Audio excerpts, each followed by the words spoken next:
You ask Tiger to solve. This deals with linear equations with one unknown. The final result is x equals -4. Let's solve it step by step. Swap sides. Group all constants on the right side of the equation.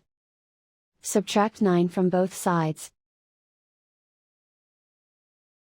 Simplify the arithmetic.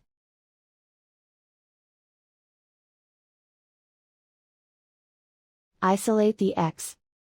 Divide both sides by 2. Simplify the fraction. Find the greatest common factor of the numerator and denominator. Factor out and cancel the greatest common factor. And so the final result is x equals -4.